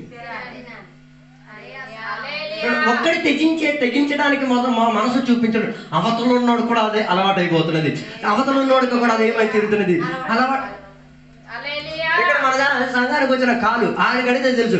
మేమందరం అదే కేరళలో ఉన్నప్పుడు ఒక సంఘానికి వెళ్ళేవారు. ఆ సంఘంలో ఒక చర్య ఏంటి తెలుసా, ప్రతి ఆదివారం భోజనాలు ఉంటాయి. భోజనాలు ఉన్నప్పుడు ముందు ఆకలి ఉన్న వాళ్ళు అందరూ తినేస్తారు, చివరికి మిగిలిపోయినది ఎవరు తెలుసా, యవనస్తులు మాత్రమే. మేమందరం మిగిలిపోతాం. మేము మిగిలిపోతే అన్నం కొన్ని నిమిషాలు అయిపోతాయి, కేవలం మేము మిగులుతుంది, కూరలు మాత్రం మిగులుతాయి. మేము ఎలా తినేవాళ్ళం తెలుసా, వెంటనే కిందకి బేకరీకి వెళ్ళి రస్క్ కానీ బిస్కెట్ కానీ బ్రెడ్ కానీ తీసుకొచ్చి ఏం చేస్తాం, ఈ కూరలో పొడి చేసి పడేస్తాం. దాని తర్వాత దాన్ని మొత్తం కలిపేసి కొద్దిగా ఏం చేస్తాం, ఒక 15 మంది యవనస్తులు ఉన్నాం. హలో, ఇది ఆ సంఘంలో ఉన్న పెద్దలకు ఎవరికి తెలియదు, మేము చెప్పడానికి కూడా వెళ్ళాం. కారణం ఏంటి, ఈ చెప్పడానికి వెళ్ళాము అనుకో, వీళ్ళు వెళ్ళి పరిగెట్టెళ్ళి మళ్ళీ భోజనాలు తెచ్చి అది మళ్ళీ ఒక షో ఆఫ్, అది మళ్ళీ ఖర్చు. దీని కొరకు ఆశ లేకుండా మేము తెచ్చించుకొని దాన్ని ఏం చేసుకున్నాం. ఇప్పుడు కూడా మొన్న వచ్చినప్పుడు కూడా రే గుర్తుందిరా, బిస్కెట్లు పొడి చేసేసుకొని సాంబార్లోని కలిపేసి తిన్నాం, ఉప్మాలా తిన్నాం, గుర్తుంది. నేను ఇప్పుడు కూడా గుర్తుంది. ఇప్పుడు కూడా మాధుర్యం ఏం చేయలేదు, పోలేదు. కారణం ఏంటిది, తెగించే మనసు, తెగించడానికి ఉన్న మనసు. దాని వలన ఏమై తీరింది, యవనస్తుల్లో ఐక్యత వచ్చి తీరింది. ఇప్పుడు ఆ యవనస్తులు అందరూ కూడా విదేశాల్లో చాలా దేశాల్లో మంచి ఉద్యోగాలు చేస్తున్నారు, మంచి పరిచయం చేస్తున్నారు. ఇప్పుడు కూడా వారికి మనసు ఏంటో తెలుసా, ఆ త్యాగం చెయ్యాలి, తెగించే మనసు కావాలి. అందుకే నేను చెప్పేది మాట, సహవాసం మనకి నేర్పించేది ఏమై ఉండి తీరాలి, తెగించే మనసుగా మారి తీరాలి. అయితే నువ్వు సంఘానికి రూతుగా మారాలి, లేకపోతే ఓర్పాగైనా మారచ్చు. ఈ రెండిట్లో ఏదో సునిశ్చితం. రూతు ఎప్పుడు ఎక్కడ ఉంటది, నయోమికి దగ్గరగానే ఉంటది. నయోమికి సదుపాయం చేసేటట్టుగా ఉంటుంది. నయోమికి ఏ రీతి కలిగిన నయోమికి సుఖం కదా, రాణిలాగా కాళ్ళ మీద కాలేసుకొని టీ తాగేసుకొని పేపర్లో చదువుకొని కూకుంటది. ఈ పిల్ల రూతు కష్టపడి ప్రయాసపడి తీసుకొచ్చి నయోమికి కలిగిన భాగ్యం. అందుకే నయోమి ఒక పదం చెప్తున్నది, నా జీవితంలో అన్ని చేదే, దాన్ని ఎవరు పట్టుకున్నారు, రూతు పట్టుకున్నారు. నీకు చేదే అర్థమైంది కదా, ఇక మాధుర్యం ఏంటో నీకు అర్థమేంటో నేను కూర్చోబెట్టా. ఇదే త్యాగం. ఏది ఆమె చెప్పిందో దానికి విపరీతంగా త్యాగం చూపించి అవతల ఉన్న దానికి బుద్ధి నేర్పించాడు. అర్థం కాలేదు అనుకుంటా. ఇదే సహవాసంలో ఉండాల్సింది. ఒకటి నెగిటివ్ స్పిరిట్ లో మాట్లాడుతుంటే ఆడు పాజిటివ్ గా మాట్లాడి తీరేటట్టుగా ఉన్నట్టుగా మనం ఏం చేయాలి, త్యాగం వాడుకొని చేయాలి. మన సంఘంలోనే ఒక విశ్వాసి చనిపోతే విశ్వాసానికి అందరికీ పిలిచాం, ఎవడూ రాలే. రాత్రి మేము అయ్యగారు ఇంకో 2-3 మాత్రమే ఏం చేసుకున్నాం, కూర్చున్నారు. ఆ ఇద్దరు ముగ్గురు కూడా ఇష్టం లేకుండా వచ్చి కూర్చున్నారు. ఇష్టం ఎక్కడ? శవానికి కాపలా చనిపోయినారు. వాళ్ళిద్దరికి ఆ ఇద్దరికి నేను మాట్లాడాను. ఆ చరిత్రలు నేను తీశాను. నీ ఇంట్లో 1991లో ఒక మరణం జరిగింది, గుర్తుందా? ఆ రోజు నేను కాపలా. అది చెప్పేటప్పుడు ఇరువరకు బంద్ తెలిగింది. ఒకప్పుడు నా ఇంటి విషయంలో త్యాగం చేస్తే ఈ విషయంలో నేనేం చేయాలి? అదంతా అయిపోయిన తర్వాత పొద్దున్న లేచేసారు. ఇప్పుడు బాధ వేస్తుందా? లేదండి, త్యాగం. ఈరోజు నేను నిద్ర వదులుకున్నాను కదా, నాకు ఆ రోజు ఎవరో త్యజించారు కదా, దానిని జ్ఞాపకం చేసినప్పుడు ఈ రోజు ఇంకా నేను త్యజించడానికి నేనేమై ఉన్నాను? రుణపడి ఉన్నాను. హల్లెలూయా. అందుకే చాలా ఇళ్లలో సమాధి కార్యక్రమం జరిగితే వచ్చి నిలబడడం కాదు, అక్కడ ఏముండాలి? పాటలు పాడేవాళ్ళు ఉండాలి, వాక్యం చదివించి వినవించే వాళ్ళు. అక్కడ అలాగే ఏడుస్తున్న వాళ్ళకి పక్కన మ్యూజిక్ వాయించేవాళ్ళు. హలో, దేవుని మెడలు ఏం చేయాలి? సహవాసంలో మనం నేర్చుకునేది. మనం ప్రార్థన కేవలం చర్చిలోనే చేసేది. కొందరికి చర్చిలోనే ప్రార్థన, ఓపెన్ ఏరియా వచ్చేది మన పేదలు అన్ని అసలు ఏం రావు. అదే కదా ప్రతి సంవత్సరం 1వ తారీఖు జరిగేది. చర్చి ఇక్కడ అన్ని భాష 4 గోడలు లేకపోతే మరి భాషలు రావు. మరి అదేంటో నాకు అర్థం కాదు. అలాగైతే నీ భాషను మేము పరిశోధించాలి. నువ్వు నిజంగా ఆత్మశక్తి పొందావా? నీకు నిజంగా 4 గోడల మధ్య ఒదిగిపోయేది కాదు ప్రార్థన, 4 గోడల మధ్య కలిసేది కాదు సంఘం. 4 గోడల మధ్య నీకెక్కడ సమాధి పుల్పిట్లో కూడా నువ్వేం చేయొచ్చు? ఆరాధన పాటలు పాడవచ్చు. వివాహ పంక్తిలో కూడా ఏం చేయొచ్చు? పాటలు పాడవచ్చు, ఆరాధన చేయొచ్చు. ఏ సందర్భంలో కూడా ఏం చేయొచ్చు? ఆ రీతిగా తెచ్చించే మనసు ఉంటే చాలు. హల్లెలూయా. అని నేను చెప్పి రావడానికి రూత్కి ఏముంది, నయోమి కుటుంబం పట్ల ఏముంది? తెచ్చించే సాక్రిఫైస్ ఇచ్చే మనస్తత్వం ఉంది. ఈ పగటి వేళ మనకెంత మాత్రం మనసు ఉంది? హలో, పోయిన రోజు ఒక ఇంటికి భోజనానికి వెళ్ళాం. వాళ్ళు అనుకున్నట్టుగా 100 మంది కోసం ఏం చేశారు? భోజనాలు తయారు చేశారు. వచ్చిన విశ్వాసాలు ఇదే చూడాలి ఎట్లేవు. ఏం చేస్తున్నారు? గట్టిగా తినడం మొదలెట్టు. నాకన్నా ముందు వాళ్ళు తినడం మొదలెట్టేశారు. వాళ్ళందరూ బాగానే తింటున్నారు. మేము అందరి కోసం ప్రార్థన చేసి వచ్చేసరికి కాస్త లేట్ అయింది. మేము ఒక 12, 13 మంది సేవకులు ఉన్నాం. మా అందరికి కాస్త ఏమైంది? లేటుగా భోజనం పెట్టారు. అది కూడా కలిసి వచ్చింది. దానివల్ల అర్థమైంది ఆ ఇంటికి వెళ్ళ వాళ్ళకి ఏం లేదు, ఆహారం లేదు, భోజనం లేదు అన్నది అర్థమైంది. వెంటనే అయ్యగారు అందరు పాస్టర్లకు సిగ్నల్ ఇచ్చారు. కొద్దిగా తీసుకోండి. అందరూ చెప్తున్నాడు కుద్దాం. ఇదేంటిది మీరు అందరూ కొంచెం తింటున్నారు? లేదేనమ్మ, ఇంత వాక్యం విన్నాం కదా. మళ్ళీ ఆ రోజు అందరూ ఆ సేవకుల లిస్టులో ఉన్న అందరూ గట్టిగా తిన్నాలే. 3 సార్లు 4 సార్లు తిన్నారు. కాబట్టి వాళ్ళకి అలాగ అలవాటు. కానీ ఆ రోజు రాత్రి ఏం చేసుకున్నారు? కొంచెం తిన్నారు. తినడం వల్ల ఏమైందో తెలుసా? అన్నం మిగిలింది, కూర మిగిలింది. మళ్ళీ వాళ్ళకి అర్ధరాత్రి ఏం చేయాల్సిన పని? వంట చేసుకొని తినాల్సిన పరిస్థితి రాలేదు. హలో, మనం అలాగే కాదు కదా. మన చెరువును మనం ముందు చూద్దాం. మన చెరువును మనం ముందు చూసి మళ్ళీ చెరువు కాడికి వెళ్ళి మళ్ళీ రీఫిల్ చేసి మళ్ళీ వస్తాం. మళ్ళీ చెరువు నింపడాలి. ఇది కాదు త్యాగం. హలో, హల్లెలూయా. అందుకే నేను చెప్పి రావడానికి ఉన్న ఉద్దేశం, సహవాసంలో ఏమి ఉండాలి? సాక్రిఫైస్ ఉండాలి, త్యాగం ఉండాలి. అవతల ఉన్నవాడు వర్తింపు కొరకు మనం ఏం చేయాలి? వదులుకోవాలి.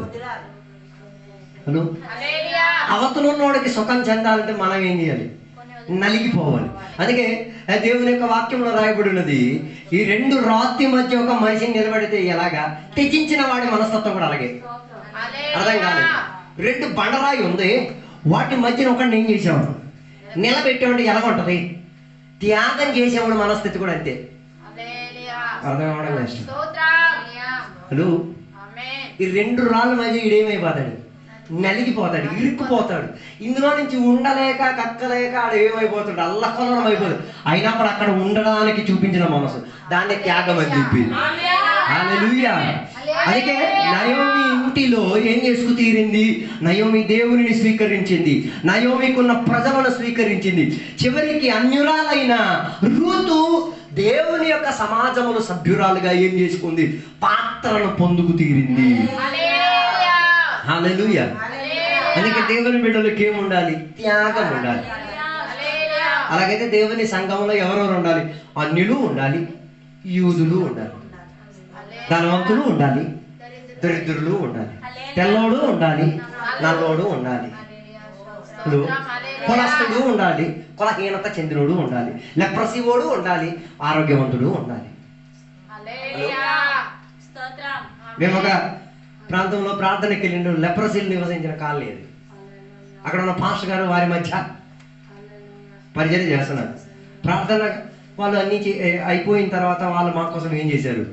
భోజనం. మనం కొందరు అయితే ఉపవాసం సార్, మేమేం చేయలేదు.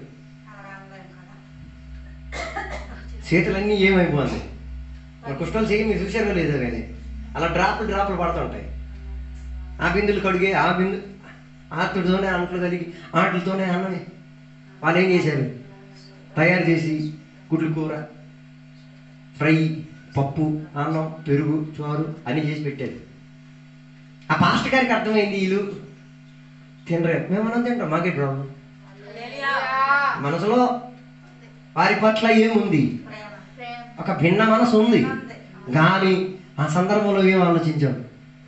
ఆయన మాటికి మాకు గుర్తుపోయింది. అయ్యా లెప్రసీల సంఘం, మేము వాళ్ళతో ఆయనతో మాట్లాడలేదు. అయ్యా అలా చెప్పకండి, దేవుని సంఘం ఇది. దేవుని స్వరక్తం ఇచ్చి కొనబడిన సంఘం ఇది. ఒక లెప్రసీ వాళ్ళు ఉన్నారని చెప్పేసి ఆ లెప్రసీ కూడా మనం లెప్రసీ వాళ్ళు లేనోండి.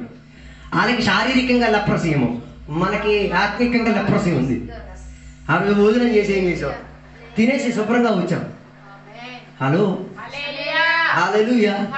దానివల్ల ఆ సంఘ బిడ్డలకు ఏమర్థమైంది? చాలా ఆనందం కలిగింది. ఏమని? మా ఇళ్ళల్లో కూడా పెద్ద పెద్ద ఐదోరులు వచ్చి ఏం చేస్తున్నారు? భోజనం తింటున్నారు.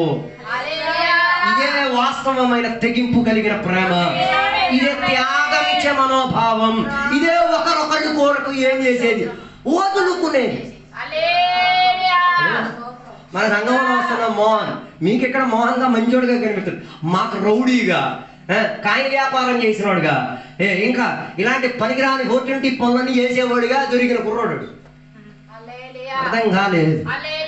ఒరే ప్రార్థనకి రావాలి మాటికి ఫోన్ చేసి విరక్తికి ఆడు ఫోన్లు మాట్లాడు బలేగా, ఫోన్ పెట్టిన తర్వాత బండ బూతులు తిట్టేవాడు.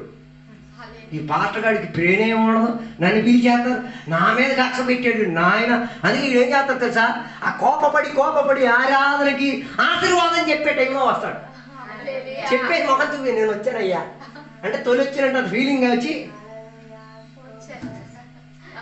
హలో ఎందరో తన గురించి సాక్ష్యం చెప్పారు. అయ్యా ఆడు వేస్తాడు, పనికిరాదు, ఆడి వల్ల ఎవరికి ఏం లేదు, నయా పైసా ఉపకారం లేదు, అంటే మీతో కలిస్తే కేసులు మీ మీదకు కూడా. మనం అప్పుడు చెప్పాం లేదు, ఆడిని తెగించే మనసుతో మనం ఏం చేయాలి? చేర్చుకోవాలి. ఆడిని వదిలేస్తే ఏమైపోద్ది? ఆడు కూడా ఒక దేవుని బిడ్డగా మారాలి కదా, ఆయన కూడా దేవుని ప్రేమలోకి రావాలి కదా. ఇది ఎడతడగా తెగించి చూసే ఒకరోజు ఈయనకే అర్థమైంది. నేను ఏ పాటు వాడు నన్ను మాటకే పిలిచి ఎల్లప్పుడూ నన్ను పరామర్శించి లేవనెత్త నేను ఏ పాటు వాడు. అది తన జీవితాన్ని ఏం చేసింది? మార్చింది. త్యాగం ఎప్పుడు గెలుపునే ఇచ్చి తీరుతుంది. త్యాగం ఎప్పుడు మనసుని సంపాదించడానికి ఇచ్చి తీరుతుంది.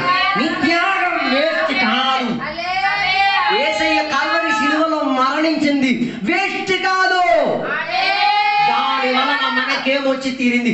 తెగించే మనస్తత్వం వచ్చి తీరింది. ఇతరులను చేర్చుకోగలిగి తీరే. ఇతరులు కూడా మా ప్రజలే, నా కుటుంబమే. ఈయన తెలుగులో భాష పదేగా ఉన్నాయి. నా ప్రజలు, నా జనమే, నీ జనం. నా బైబిల్ నా ఫ్యామిలీయే నీ ఫ్యామిలీ. ఓ అది కొద్దిగా తీవ్రం. నా ఫ్యామిలీ మీ ఫ్యామిలీ ఏంటి కాదు. మీరంటారు మా ఫ్యామిలీ, మాది వేరే, మీది వేరే అంతే కదా, మనం అలాగే అంటాం. కానీ రూతు చెప్తాడు ఫ్యామిలీలు వేరైతే ఏమైంది? ఇప్పుడు నీ ఫ్యామిలీ నా ఫ్యామిలీ, నీ ప్రజలు నా ప్రజలే, నీ ఆరాధన నా ఆరాధన, నీ వ్యవస్థ నా కారణం. నువ్వు తెచ్చించావు, నేను తెచ్చించాను. నీ దగ్గర నుంచి త్యాగం నేను నేర్చుకున్నాను. హలో, నువ్వు నాకేం నేర్పించావు, అది నేను అలవాటు చేసుకున్నాను. హల్లెలూయా, హల్లెలూయా. అలాగైతేనే సహవాసం ఏం చేసుకోగలిగేది, దృఢపడి నిలబడగలిగి తీరేది. మన జీవితంలో సాక్ష్యం ఉంది. ఒకసారి పాత జీవితం పరిశోధించండి. ఎవరో తెగించి వచ్చాడు కాబట్టి, గడపకు వచ్చాడు కాబట్టి ఈరోజు ఇక్కడికి వచ్చి కూర్చున్నాం. ఆయన అనుకుని ఈ ఎందుకే నాకు వేరే పని ఉంది, నేను ఆసుపత్రికి ఎందుకు వెళ్తాను, నేను ఆరింటికి ఎందుకు వెళ్తాను, నేను ఆయన కోసం ఎందుకు ప్రార్థన, నాకు వేరే పని ఉందని ఆలోచించు. ఆయనకు ఆరోగ్య తెగింపు లేదు. నేను వెళ్తా, ఒకసారి వెళ్ళి ప్రార్థన చేస్తా, ఒకసారి వెళ్ళి కలిసి వస్తా, ఒకసారి వెళ్ళి నీళ్ళు ప్రార్థన చేసిస్తా, ఒకసారి వెళ్ళి నూనె ప్రార్థన చేసిస్తా, ఒకసారి వెళ్ళి ఆయన పరామర్శిస్తా. ఆ త్యాగం నీ లోపల ఏమిచ్చి తీరింది, నీ లోపల త్యజించే మనసు నుంచి తీరింది. హల్లెలూయా, ప్రైజ్ ది లార్డ్. త్యజించేటప్పుడు వర్తించేది ప్రేమే. ప్రేమ అంటే మన ప్రేమ కాదు, దేవుని ప్రేమ. త్యజించేటప్పుడు వర్తించేది దేవుని ప్రేమ. అందుకే కదా పౌలు సంఘాన్ని ఎంత చిత్రహింసలెట్టాడో, అదే పౌలు సంఘం కోసం ప్రాణం ఇచ్చుకు తిరగడానికి మనసు కలిగాడు. హల్లెలూయా. కారణం ఏంటిది, త్యజిస్తేనే కొందరిని ప్రేమించుకొని చేర్చుకోగలిగితే. హల్లెలూయా, హల్లెలూయా. ఇక సమూయేలు గ్రంథంలోకి వస్తే, మొదటి సమూయేలు గ్రంథం 18వ అధ్యాయం 3వ వచనం.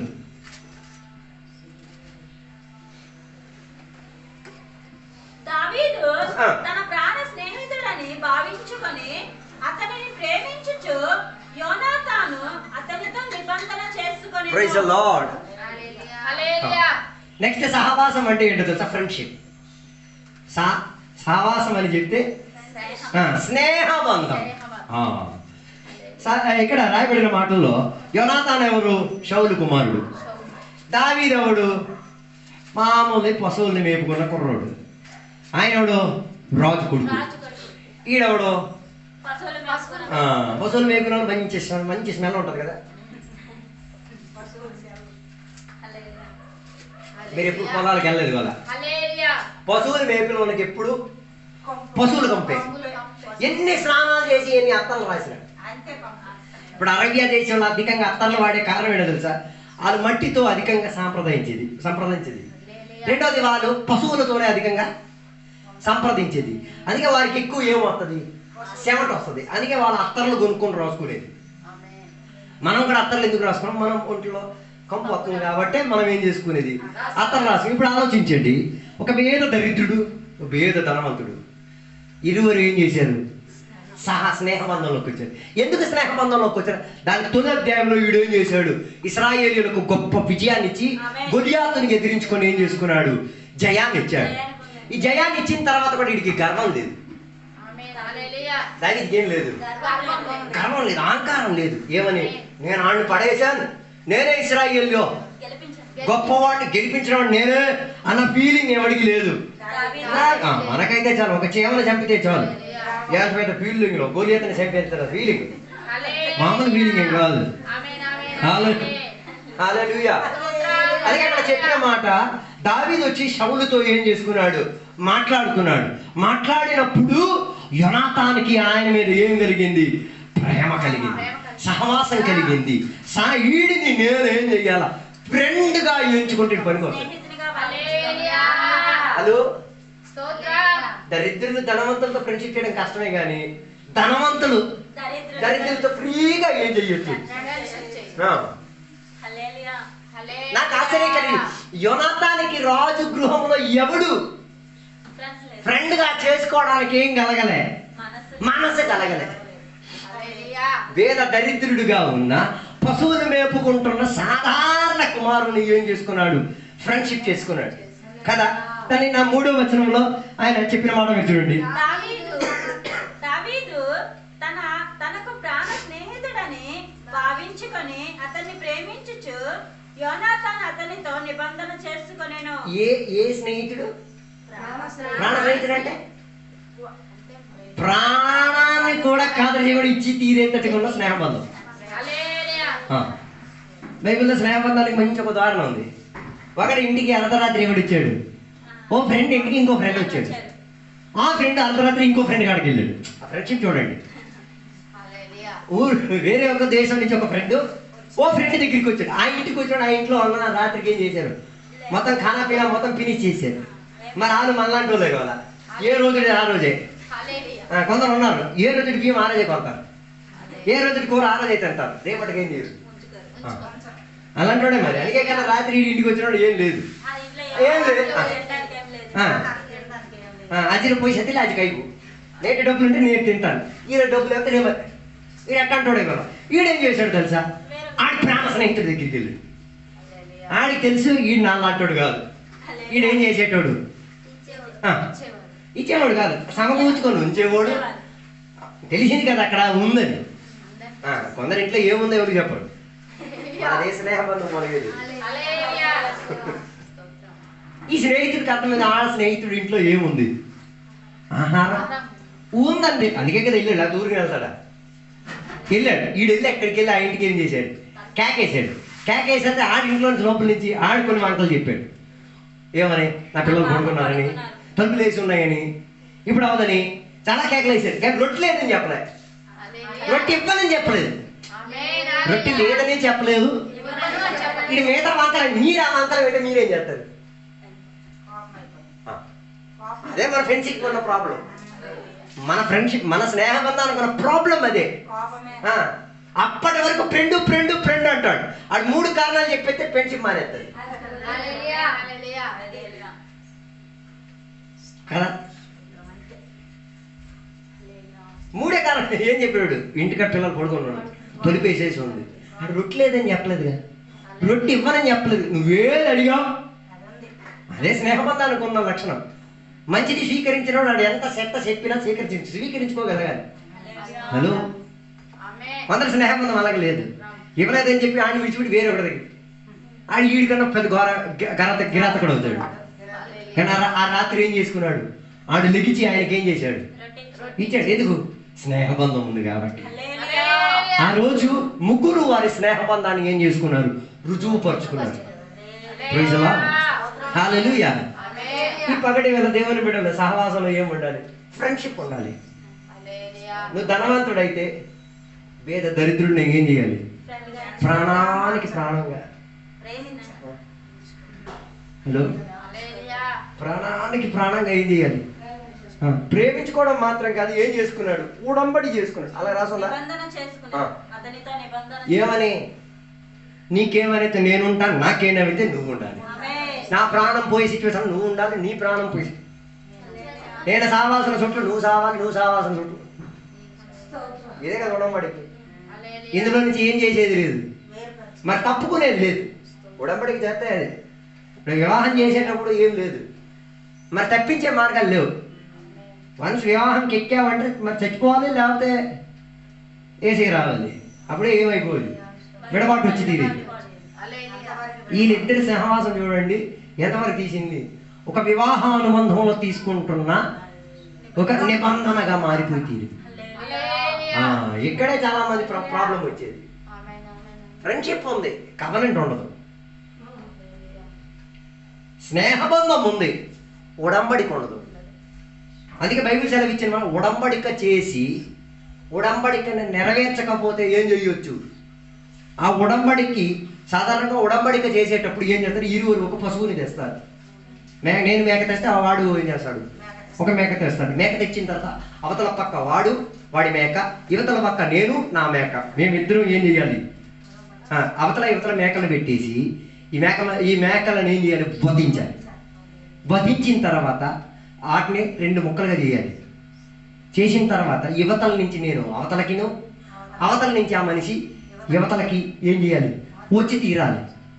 వచ్చి తీరేటప్పుడు ఒప్పుకునే ఒప్పందం ఏంటో తెలుసా, మేము కానీ ఈ ఉడంబడికలోంచి తప్పిపోయినా, ఈ ఉడంబడిక నెరవేర్చకపోయినా ఈ పశువుని వధించేటట్టుగా నీకేముంది, స్వేచ్ఛ అధికారం ఉంది నన్ను ఏం చేయడానికి.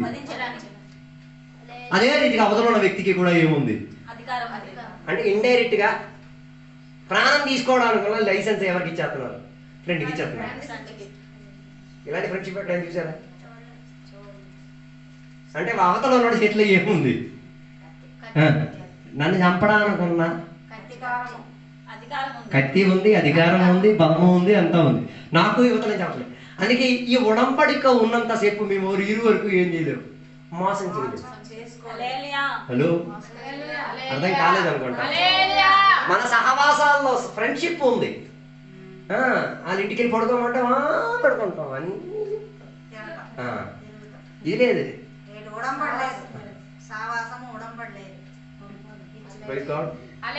హల్లెలూయా. తర్వాత చరిత్ర ఏం చెప్తున్నదో తెలుసా? యోనాతాను నాన్న సౌలు దావీదుకి ఏమైపోయాడు? శత్రువుగా మారిపోయాడు. అర్థం కాలేదు. ఎవరు నాన్న? యోనాతాను వాళ్ళ నాన్న దావీదుకి ఏమైపోయాడు? ఇప్పుడు ఈ ఉడంబడికి ఏమవుద్ది? ఇప్పుడు చెప్పండి. అర్థం కాలేదు అనుకోండి. ఇప్పుడు యోనాతాను ఎవరి పక్షాన నిలబడాలా? జన్మనిచ్చిన నాన్న పక్షాన ఉండాలా? ఉడంబడిక చేసిన దావీదు పక్షాన ఉండాలా? అక్కడే మన ఆయన చెప్పినాడు, నేను ఆయన చెప్పినాడు ఇటు నువ్వు ఉడంబడిక చేసిన ఎవడు చెప్పుకోవాలి. అర్థం కాలేదు అనుకుంటా. అందుకే నాన్న సౌలు ఎవరిని చంపడానికి తిరుగుతున్నాడు? దావీదుని వెంటాడి తిరుగుతున్నాడు. యోనాతాను ఏం చేస్తున్నాడు తెలుసా? ఉడంబడిక ఆధారపడి నా స్నేహితుడు నేను కాపాడతా, నా స్నేహితుడికి ఏ ప్రాణహాని నేను రానివ్వను, నా స్నేహితుడికి ఎప్పుడు నేను తోడుంటా. కాలేదు అనుకుంటా. వాళ్ళ నానే శత్రువు, వాళ్ళ నానే కొడుకు ఏం చేసుకుంటున్నాడు. అక్కడే ఉడంబడికలో ఉన్న ప్రాంతాలకు వచ్చేది. అందుకే పెళ్లి చేసుకునేట్టు ఉడంబడిక చేసినప్పుడు జరిగే మాట కూడా అంతే. అందుకే పెళ్లి చేసిన అబ్బాయి అమ్మా నాన్న మాట వెళ్ళాడు. నీ అమ్మతో ఉడంబడిక చేసావా? నువ్వు ఎవరితో చేసావు? నీ ఆవిడతో చేసావు. మరి ఆ అంట్లు తోమంటే తోమాలి. మరి నువ్వు ఉడంబడిక ఆమెతో చేసావు కాబట్టి మరి నీ అమ్మ అంటది నువ్వు అంట్లు తోతావురా, నేను గాడి దగ్గర పెంచింది నేను దీనికి మూసుకో. ఉడంబడిక చేసింది ఇక్కడ, నువ్వేగా పక్కన చేయించింది. మరి ఇప్పుడు నువ్వే మరి నీకు అది అలవాట్లేదు కదా, నువ్వు ఉడంబడిక లేవేమో చూసుకో. నేను ఉడంబడికలో ఉన్నాను. దీంతో నేనేం చేసుకున్నా? కష్టమైన సుఖమైన రోగమైన ఇబ్బంది ఎంత డైలాగ్గా నవ్వుతుంటే చెప్పేశాడు. మైక్ కూడా పట్టేసుకొని కష్టంలో ఉంది ఆడదానికి అర్థం కాలేదు. ఉడంబడికి ఎంత ఆడదా తీసుకుని ఉడంబడికి ఎంటు కావాలి, ఏం బట్టలు ఉతకాలా, మాపు చెయ్యాలా, గోడలకి సొన్న ఆలోచించాడు. నా వచ్చి వెళ్ళి నేను ఆడు సరదాగా ఉన్నాడు, ఏమి సరదాగా ఉంది. అర్థం కాలేదు అనుకుంటా. హలో, అందుకే దాంపత్య జీవితంలో అత్తమామలు అమ్మా నాన్నలు ఇవి ఉడంబడిక చేసిన ఎదురైపోయింది. మీరు ఏ ఫ్యామిలీని చూడండి, ఏ ఫ్యామిలీ మీరు చూడండి, అయితే అమ్మా నాన్న లేకపోతే అత్తమామ ఏమైపోతారు? ఈ ఉడంబడిక చేసిన ఉడంబడిక నుంచి తప్పించడానికి ప్రతి మార్గం ఎంచుకుంటారు. అర్థం కాలేదు అనుకోండి. దావీదు యోనాతానే ఉడంబడిక చేసింది. తప్పించడానికి ఎప్పుడు ఓ సౌలు ఉంటాడు. గొప్ప విషయం ఏంటో తెలుసా? దావీదుకి ఆయన మామగారు వాళ్ళ కూతురిని ఏం చేసుకున్నాడు? అర్థం కాలేదు. సౌలు కూతురినే ఏం చేసుకున్నాడు? దావీదు పెళ్లి చేసుకున్నాడు. మామగారే కానీ ఎప్పుడు దేని కథలు తిరుగుతున్నాడు, చంపడానికి తిరుగుతున్నాడు. యోనాతాను ఏంటో బతికించడానికి. హల్లెలూయా, హల్లెలూయా. దేవుని బిడ్డలు కూడా ఇదే పద్ధతిని అలవాటు చేసుకోవాలి. ఏమి అందుకే ఉడంబడిక చేసిన ఆ పెళ్లి కొడుకు పెళ్లి కుమార్ పక్షాన్ని ఇప్పుడు దేవు పాస్టర్ గారి పడుతూ కూడా ఉండేది.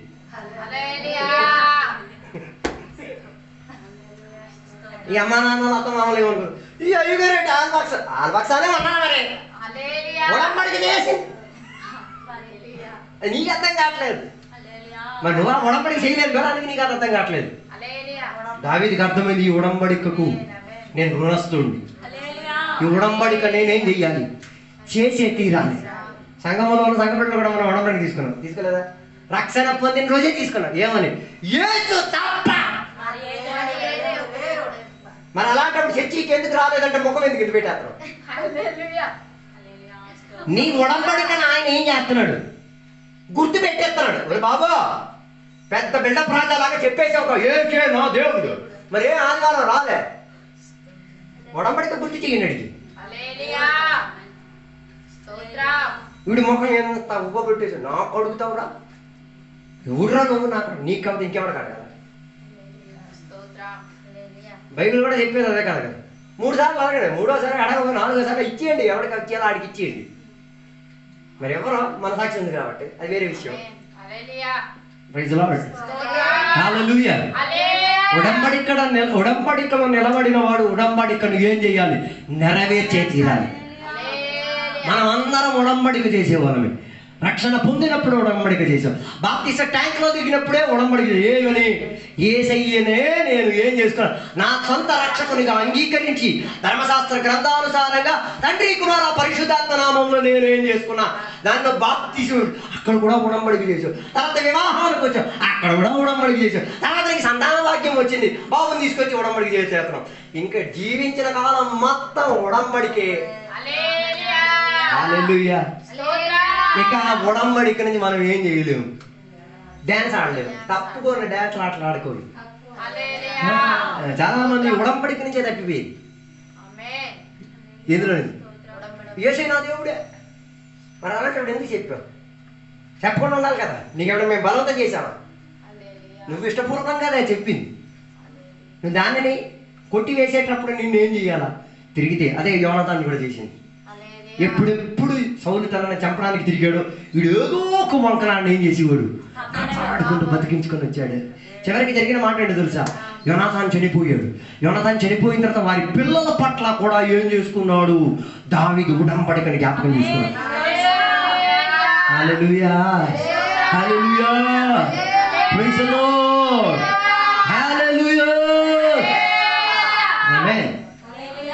ఆయన పట్ల చేసిన ఉడంబడికి పిల్లల పట్ల కూడా చేయడానికి ఏం కలిగింది. అందుకే దావీదు తర్వాత అధ్యాయ సమయంలో మీరు ఇంటికి వెళ్ళి చదవండి. ఆ చెప్పిన ఒక పదం ఉంది, యోనాతాను ఇంటిలో ఎవరైనా మిగిలి ఉన్నారా, నేను వారి పట్ల ఏం చేయాలా, దయ చూపించుకు తీరాలా, ఉడంబడిక నాకు ఇప్పుడు కూడా ఏమై తీరుతున్నది గుర్తు పెట్టేటట్టు. హల్లెలూయా, ప్రైజ్ ది లార్డ్. ముగించాలనుకుంటున్నాను. దేవుని విడలారా, ఉడంబడికలోకి వద్దాం, ఉడంబడికలోకి వద్దాం, ఉడంబడిక చేద్దాం. సంఘ బిడ్డలు ఉడంబడిక చేసిన వారు, నువ్వు ఉడంబడిక చేసావు, నేను ఉడంబడిక చేశావు. అందరూ ఉడంబడికలో నిలకడత్వం ఉండి తీరాలంటే ఒకరొకరి విషయం గురించి స్నేహబంధాన్ని కేటాయించుకు తీరాలి. స్నేహబంధం లేకపోతే స్నేహబంధం శత్రుత్వంగా ఏం చేయొచ్చు, మారచ్చు. అందుకే శత్రువుల కోసమే మనం ఏం చేసేది,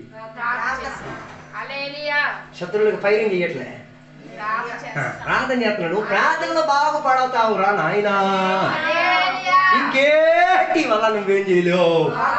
అది ఆడికి అర్థమయ్యేటట్టుగా గుర్తించాలంటే కొంత టైం ఇవ్వాలి. అందుకే యేసయ్య చెప్పింది, శత్రువుల కోసం ఏం చేయండి, నిరంతరం ప్రార్థన చెయ్యండి.